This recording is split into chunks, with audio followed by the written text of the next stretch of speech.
ddx of अब आ गया त्रिकोणमिति क्या आ गया ddx ऑफ sin x ज्योति बताओ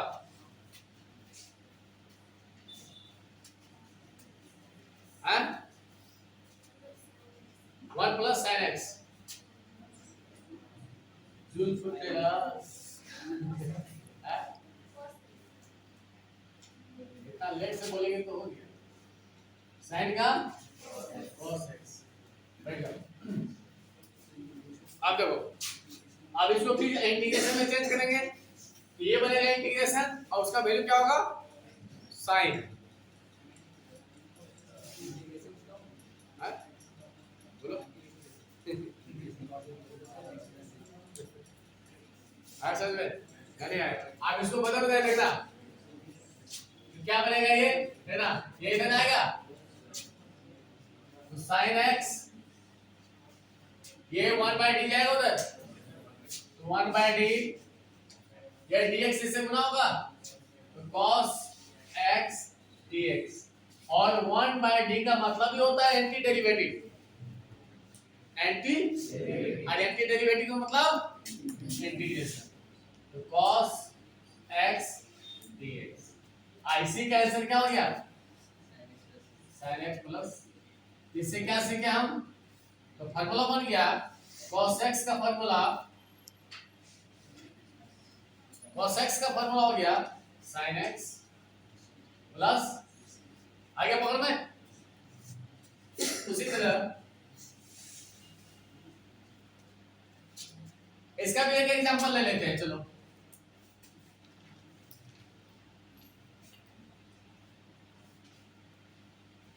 इंटीग्रेशन ऑफ cos 2x चलो तो cos का क्या होगा sin 2x और फिर चेन रूल से किसका होगा 2x का तो 2x का डिफरेंशिएशन होगा यानी नीचे लिखा है क्या होगा आधा पकड़ो में कोई दिक्कत है ना तो ये इसका इंटीग्रेशन हो गया एक ही एग्जांपल लेंगे नहीं तो ज्यादा लेट हो जाएगा फिर 8वां ddx of cos x Kunal minus sin x क्या होगा माइनस sin x आप फिर इसको हम किस में चेंज करेंगे इंटीग्रेशन में ये डायरेक्ट होता जाएगा cos x हाँ है ना ये d उधर जाएगा 1/d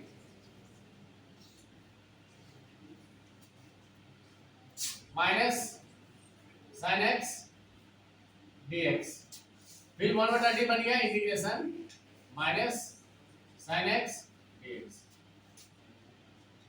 cos x अब देखो ये यहाँ 1 सॉरी माइनस जो है वो कोफिशिएंट है तो बाहर आ जाएगा देखो ध्यान से अब इस माइनस को यहाँ नहीं रख के उस माइनस को हम लोग यहाँ दे देते हैं आया पकड़ में प्लस अब ये फाइनल क्या बना integration of sin x dx बराबर minus cos x plus c यहाँ बताना चाह रहे हैं ये अदला और बदला हो गया जब हम लोग लिखते थे डिफरेंशिएशन ऑफ cos तो माइनस साइन अब sin का इंटीग्रेशन होगा तो माइनस cos sin का इंटीग्रेशन होगा तो माइनस cos आधा पकड़ में अब हम लोग इंटीग्रेशन ऑफ sin x का एक उदाहरण लेते हैं ठीक है इंटीग्रेशन ऑफ sin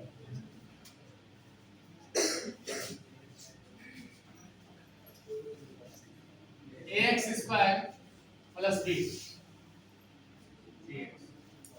ठीक है अब इसका क्या होगा cos minus cos ax square plus B बट्टा चेन रूल अब इसका होगा 2ax प्लस सी प्लस सी, ये हो गया ना।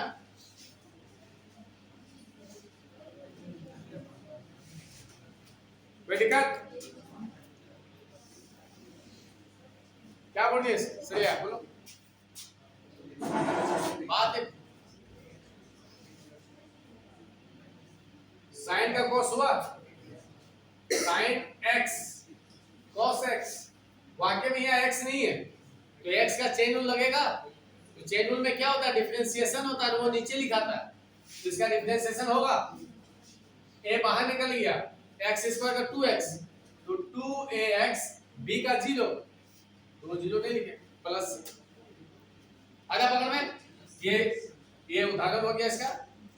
अब इसको लिख लो फटाफट, इंटीग्रेशन ऑफ साइन कॉस हो गया। अब चलता हम लोग tan में,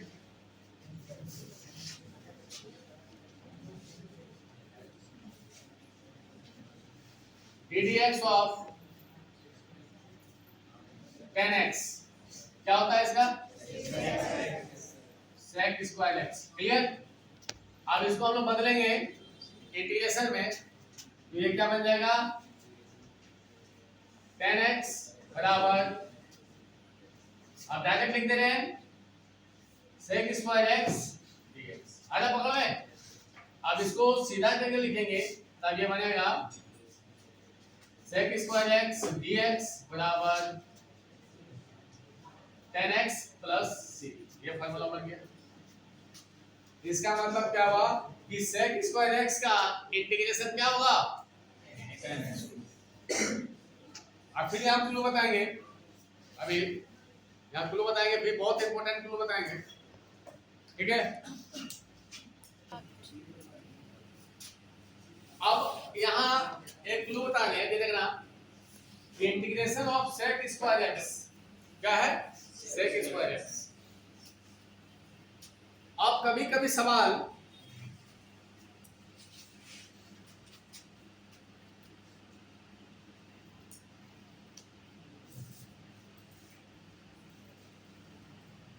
integration of tan square x dx दिया, तब कैसे सॉल्व होगा,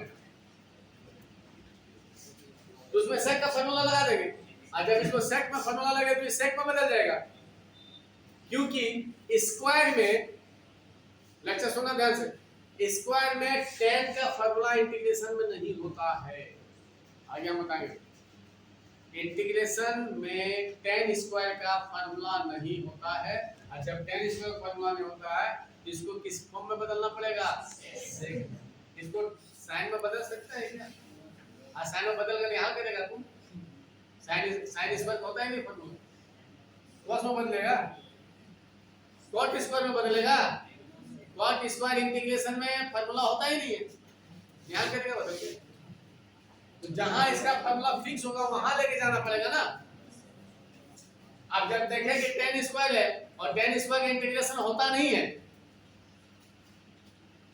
लेकिन इसी tan के फार्मूला में sec आता है, और जब sec आता है तो उसको tan square theta minus sec square theta minus tan square theta के फार्मूला में बदल देंगे, तब वो बन जाएगा। तो याद करो 10 क्लास वाला formula, sec square theta minus tan square theta, वहां से tan निकालो तो tan उधर चल जाएगा, वहां निकल आ जाएगा, तो क्या बनेगा ये sec स्क्वायर x माइनस बगल में। आइए फार्मूला कहां से आया, यहां लिख देंगे जो 10 क्लास में हम लोग पढ़े हैं, sec square x minus tan square x बराबर, तो हमको क्या चाहिए था, sec ने चाहिए था, तो 1 tan को हमको 10 ने चाहिए था तो 10 को उधर कर दिए और 1 को इधर आ गया, तो sec स्क्वायर x माइनस। अब इसको अलग अलग करो, यहाँ की इंटीग्रेशन में भी वह प्रॉपर्टी लगेगा, सम या सब्ट्रैक्शन हो, जैसे वहां डिफरेंशिएशन में क्या होता था कि बढ़ जाता था ना, डिफरेंट dx, यहाँ भी इंटीग्रेशन बटेगा, प्लस हो या माइनस, तो ddx एक बार सेक में जाएगा, हाँ या ना, ये बीच में माइनस, ये इंटीग्रेशन 1 में आएगा तो 1 को लिखने को कोई फायदा, तो क्या लिखा है ऐसे, आया ना, शर्मा आया नहीं आया, आप देखो सेक स्क्वायर का क्या होता है n, आप देखो यहाँ इंटीग्रेशन किए है तो फिर c देना होगा, लेकिन ऐसा नहीं होता है, अभी बताएंगे क्यों, माइनस फिर dx का इंटीग्रेशन, dx का इंटीग्रेशन, dx का इंटीग्रेशन, dx का इंटीग्रेशन,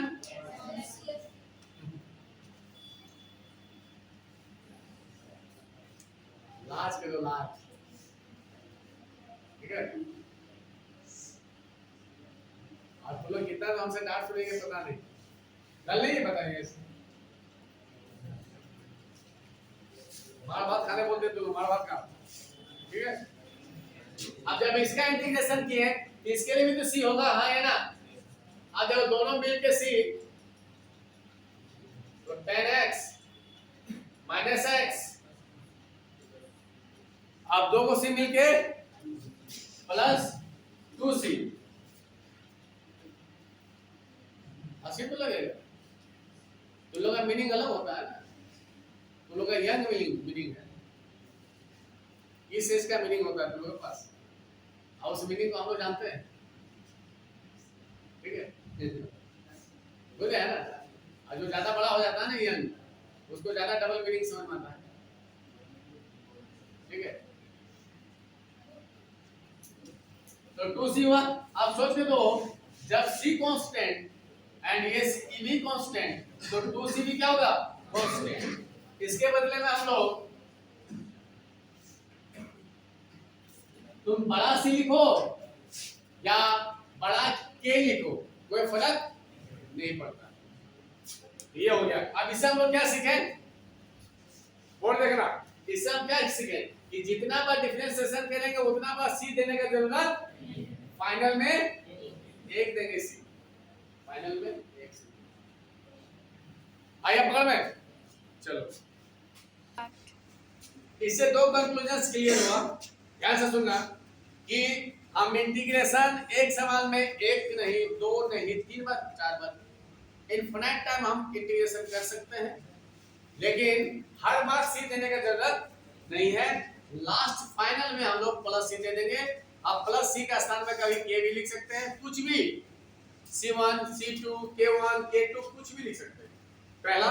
दूसरा कंक्लूजन ये हुआ क्लियर कि हम इंटीग्रेशन में हम देखेंगे कि फार्मूला किस के लिए बना है, मेरी समझो ना क्या बोलना चाह रहे हैं, फार्मूला किसके लिए बना है, सवाल को उसी रास्ते में मूव करेंगे, सवाल को उसी रास्ते हम ले जाएंगे जिस रास्ते से फार्मूला मिल जाए, जैसे यहाँ tan स्क्वायर x dx है, हम पहले बोल दिए कि इंटीग्रेशन tan स्क्वायर का होता नहीं है, फार्मूला नहीं होता, तो उसको हम किस में कन्वर्ट कर दिए, सेक में, क्या कि सेक में होता है, इसका मतलब ये हुआ कि सवाल को हम लोग फार्मूला के हिसाब से कन्वर्ट करेंगे, तब जाके सोल्यूट होगा। ये पहला क्लू यदि जो बच्चा पकड़ लिया सवाल चुटकी में बनेगा, यदि नहीं पकड़ पाया तो माथा पटक के मत जाओ, ये कुछ होने वाला है, क्लियर। अगला 10 number formula dx of sin cos tan हो गया, अब आते हैं sec में, sec x क्या होता है, sec x into tan x into, अब इसका इंटीग्रेशन लेंगे, अब इसको डायरेक्ट लिख दे, पूछना ना तुम लोग, तो डायरेक्ट लिखते हैं, अब ये इंटीग्रेशन बनेगा, हाँ या ना, देखना sec x into tan x dx होगा, चलो बुझाई नहीं बुझा, तब इसका इंटीग्रेशन क्या होगा जल्दी बोलो, sec x प्लस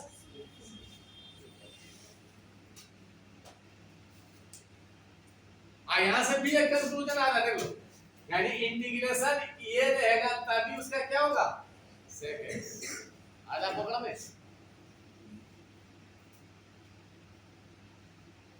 अब यही चीज को उल्टा पुल्टा किया हुआ देखो वहां, तो तुमको इसको किस में कन्वर्ट ले जाने की जरूरत है, sec x into tan x में, ताकि इसका इंटीग्रेशन डायरेक्ट क्या हो जाए, प्लस आधा पकड़ में, यानी आधा।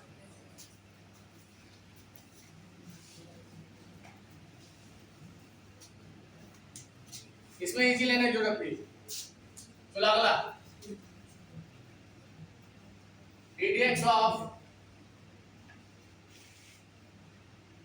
cot x क्या होता है, minus cosec square x। Clear.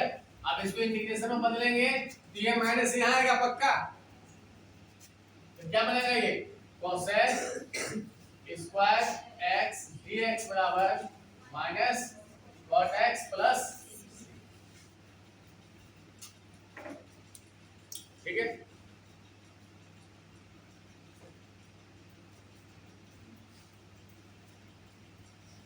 एक आधा नंबर फार्मूला हो गया। अब हम लोग चलते हैं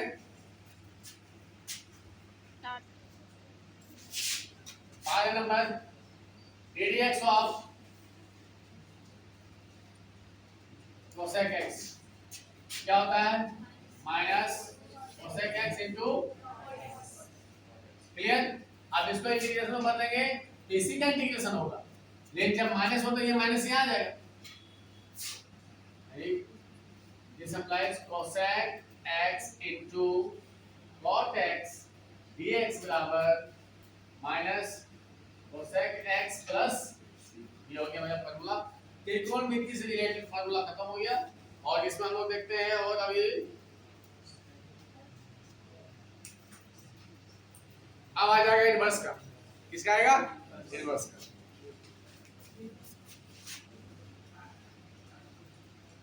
ddx ऑफ सबसे पहला sin इनवर्स x,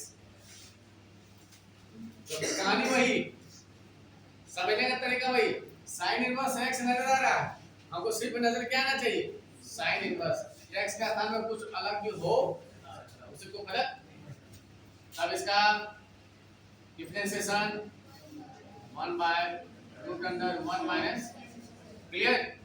अब देखो इसको इंटीग्रेशन में बदलेंगे, इसका मतलब इसका इंटीग्रेशन होगा 1 by root under 1 minus x square dx, यानी जब भी रहेगा, अब इसका इंटीग्रेशन हमेशा क्या होगा, sin inverse x plus, clear. अब फिर बच्चे को दिमाग में यही बता दे रहा है बार बार, यहाँ बच्चा को लगता है x है, x हमको मतलब नहीं, x से मतलब नहीं, क्लियर। 2x भी तो हो सकता है, 2x का होल स्क्वायर, इसको हम लोग एक स्पेशल केस में भी पढ़ेंगे सर।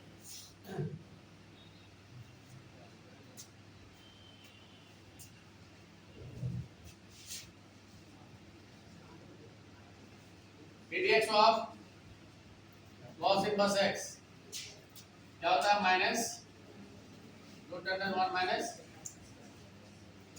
आप इसमें क्या कहते हैं ना, थोड़ा सा,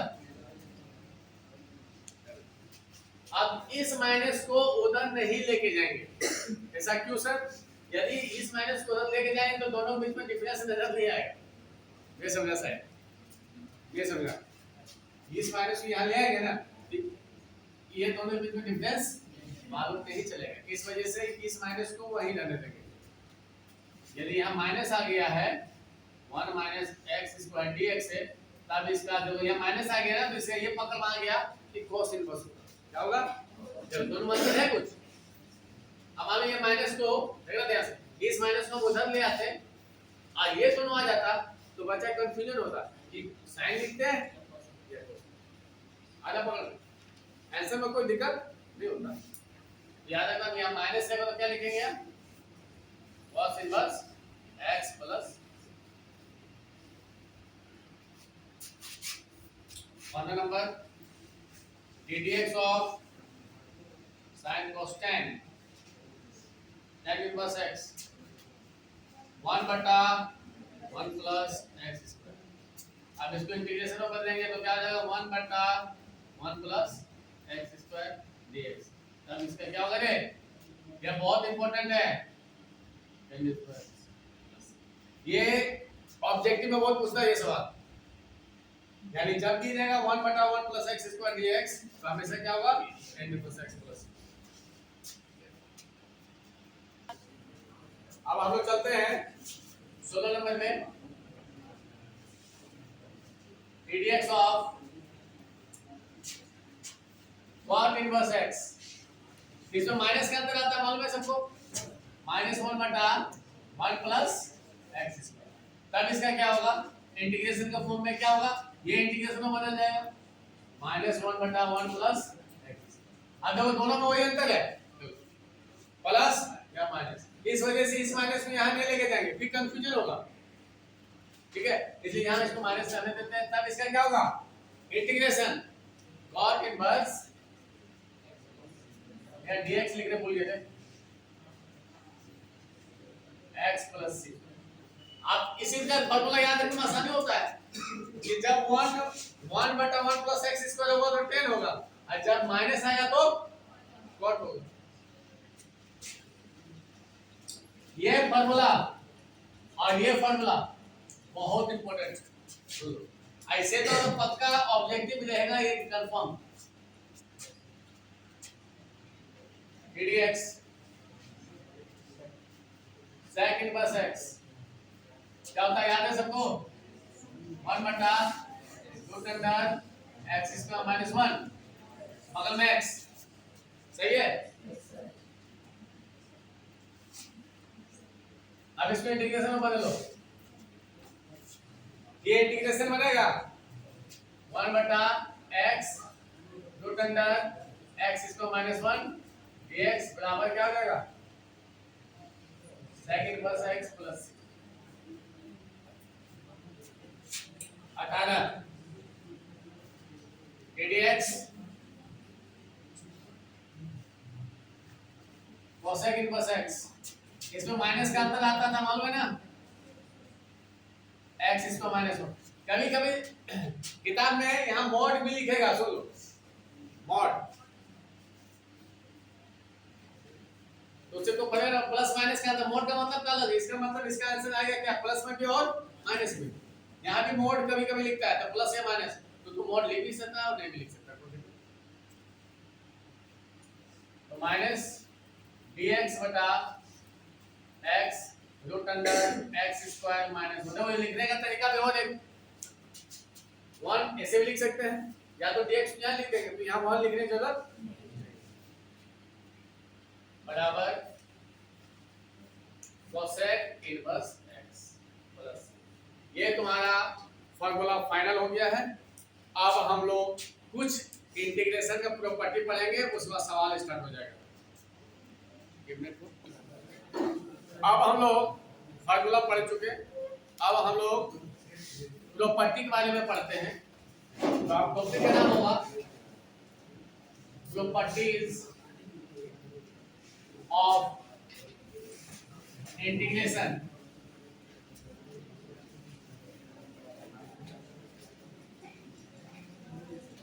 प्रॉपर्टीज ऑफ इंटीग्रेशन, तो पहला प्रॉपर्टी जो होता है वो डिफिनीशन होता है, तो देखना dx होगा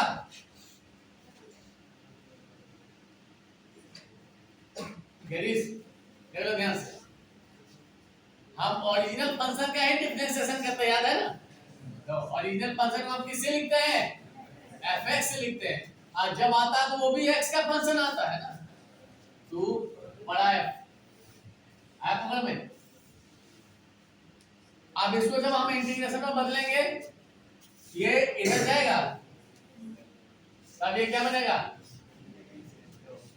बड़ा fx dx, तब इसका आंसर क्या आएगा, ओरिजिनल फंक्शन fx प्लस, और इसी को हम क्या लिखते हैं, ओरिजिनल फंक्शन इसी को बोलते हैं, और इसी को क्या बोलते हैं, फैमिली ऑफ, या लिखो ओरिजिनल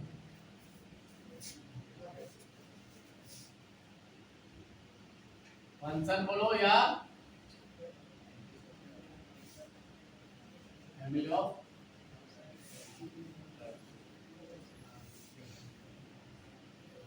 आधा पकड़ में। दूसरा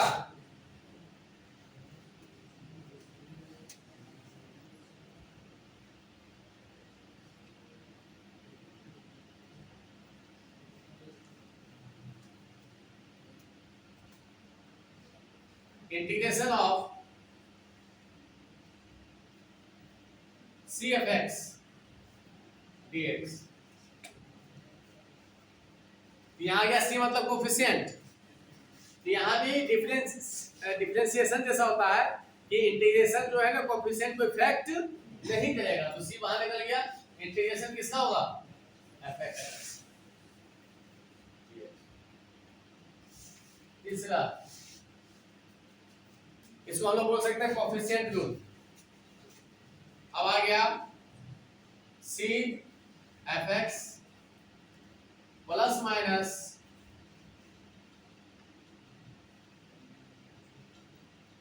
जी एक्स पूरे में ब्रैकेट या तो यहाँ पे ये लिख दो। ध्यान देना, अब यहाँ function of sum of two functions आ गया, सम ऑफ टू फंक्शंस और डिफरेंस ऑफ टू फंक्शंस एक साथ लिख दिया दोनों। तो जब भी ऐसा होगा तो जिसमें जिस तरह डिफरेंशिएशन होता था ddx बढ़ जाता तो यहाँ भी इंटीग्रेशन बढ़ेगा। इंटीग्रेशन पहले बढ़ेगा तो c fx में जाएगा, हाँ या ना? अब dx यहाँ आएगा, क्या कि इंटीग्रेशन जैसे ही लगा तो यहाँ dx आना तय है। यहाँ क्या होगा?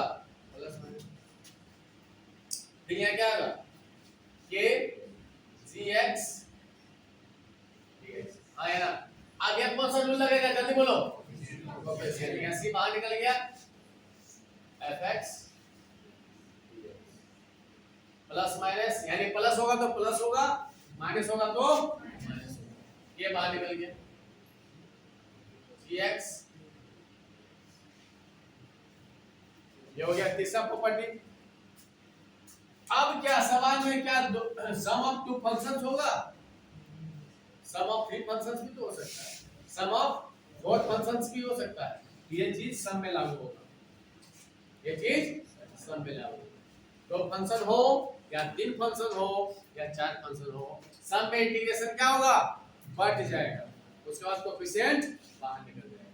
ये कुछ प्रॉपर्टी इंटीग्रेशन के रहा, उसके बाद हम लोग सवाल में आते हैं। धन्यवाद।